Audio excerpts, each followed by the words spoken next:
Have you ever found yourself stressing over things that probably don't matter that much in the grand scheme of life? Let's dive into a philosophy that flips our common worries on their heads, inviting us to reconsider what truly deserves our energy and attention. We will unravel the bold and compelling ideas presented in The Subtle Art of Not Giving a Fuck, which dares us to face uncomfortable truths about ourselves and how we perceive our world. After watching or listening to this summary, you'll be armed with fresh insights and practical strategies that help you live a more authentic and satisfying life without giving a fuck to the things that are causing you pain. Picture a world where everyone has their priorities straight, where people focus on the things that truly matter, and where authenticity isn't just a buzzword, but a way of life. This world is where our journey starts. What if we find ourselves in a world where minor setbacks no longer pull us down, and where we aren't overwhelmed by a sea of endless choices? What if we are mindful of what truly deserves our time and energy? What if pursuing more has been a misguided endeavor, and we should have focused on pursuing less? This book can change our usual way of thinking. It challenges us that fulfillment in life doesn't come from having an overflow of concerns, but from mindfully choosing the few things that truly have an impact. Imagine if life were like a treasure chest. Instead of impulsively grabbing all the shiny objects, you meticulously examine each one. Its worth is not based on its outward appearance, but on how it resonates with your personal values. What brings value to your life? How does it match your identity and future ambitions? It's about acknowledging that the most valuable treasures are not always the most glamorous, and that sometimes what we cherish most is something as ordinary as a small stone. This book is a guide, a beacon that illuminates the path to authenticity. It teaches us that there is power in being genuine, in presenting to the world our true self with all its flaws and insecurities. Authenticity, it tells us, isn't about being perfect or being loved by everyone. It's about being true, being real, and being you. Mark Manson's book is a subtle push towards a life that is truly meaningful. But how can we learn not to give a fuck? In a society that is overloaded with expectations and constantly striving for more, wouldn't it be a breath of fresh air if we learned to let go a little? Unraveling the wisdom behind this thought, we come across a powerful message: the art of not giving a fuck. The story does not suggest an indifferent attitude towards everything. Instead, it's about reclaiming the power of your mind and choosing your battles wisely. Imagine your mind as a garden and your cares as seeds. You only have a finite amount of space and resources, so why would you plant seeds that grow into thorns and weeds? Why not opt for a garden filled with vibrant flowers that spark joy and satisfaction? But how do you decide which seeds are worth your time? The answer lies in your values. Our lives are shaped by the things we care about, and these things in turn are determined by what we value. So, if you want to change your life,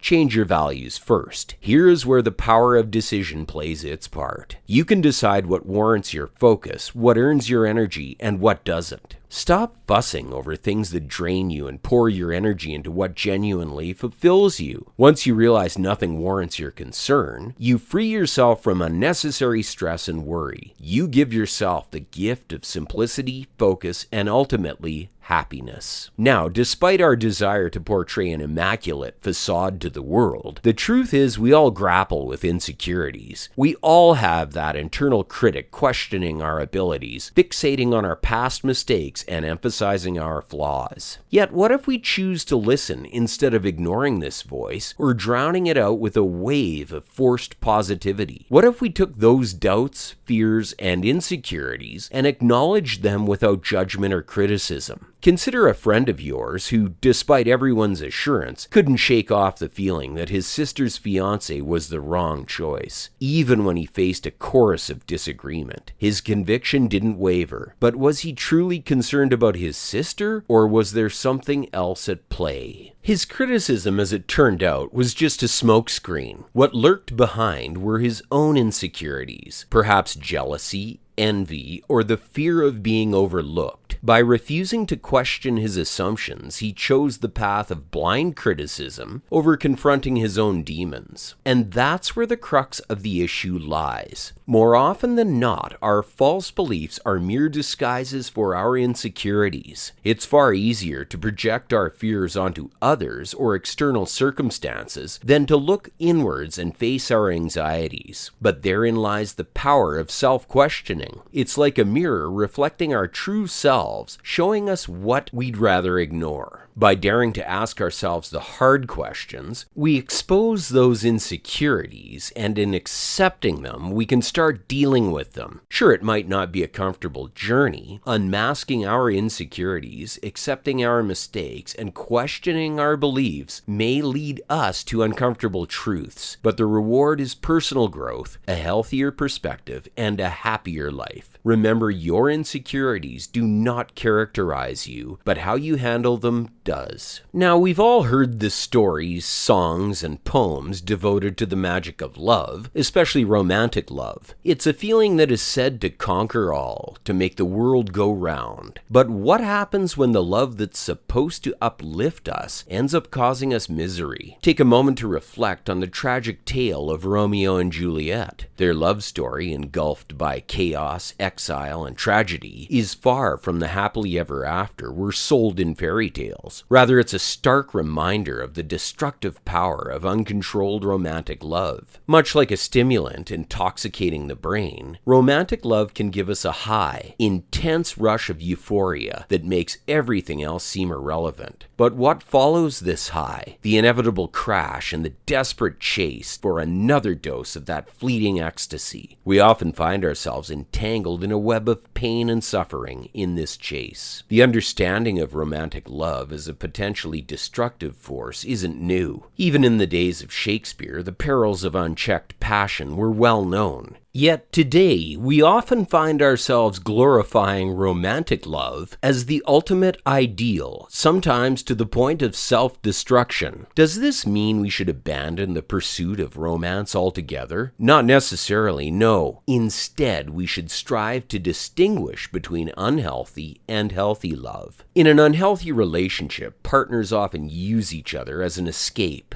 a distraction from their personal issues, or dissatisfaction with life. This kind of love is not sustainable because no amount of passion can permanently mask unresolved personal issues. Contrarily, healthy love is all about mutual investment in the relationship. It's not solely about the emotions a relationship evokes in you, but also about fostering and caring for your partner. It's about honoring personal space, realizing that you can't resolve all your partner's issues, and certainly not exerting control over them. The nuanced skill here lies in realizing that it's not about obsessing over an ideal romance, but rather about cultivating a relationship grounded in mutual respect, support, and affection. To understand the book's next main concept, we have to face an unsettling truth. Every single one of us will die one day. It's a harsh reality, and the fear it instills profoundly shapes our lives and actions. Imagine for a moment you can overwhelm the fear of your own mortality. Unlike other species, we are blessed or cursed with the ability to ponder hypothetical situations. This means we can reflect on our past decisions, wonder about the alternative paths we could have taken, and somewhat distressingly, visualize our own death and the void it leaves behind. This ability to anticipate our own end creates a uniquely human existential dread. To escape this paralyzing fear, we humans engage in an interesting coping mechanism. We try to outsmart death by creating a version of ourselves that can, in some way, survive our physical downfall. These are our immortality projects, the legacy we aim to leave behind. Some people chase fame and recognition, while others immerse themselves in religion, politics, or business, all in a bid to etch their names in the annals of history. The desire to make a mark, to be remembered, seems to be ingrained in our psyche. However, pursuing these immortality projects often leads to stress, anxiety, and even societal chaos. The striving to shape the world in our image or to claim our piece of eternity can trigger conflicts, wars, and unimaginable suffering. So what's the antidote to this death-fueled frenzy? The answer might seem paradoxical, but it's to stop worrying about our mortality, to stop giving a fuck about fame, power, or leaving a grand legacy. Instead, we should shift our focus to the present, to the beauty and joy in every moment of our lives. The path to a satisfying life isn't about pleasing everyone or making a lasting imprint. It's about valuing the moments that bring joy, the struggles that foster growth, and the connections that enrich our souls. Everything else is a needless distraction, a pointless attempt to escape the inevitable. What about you? What's one thing you plan to stop giving a fuck about to live a happier, less stressful life? Comment below and be sure to subscribe.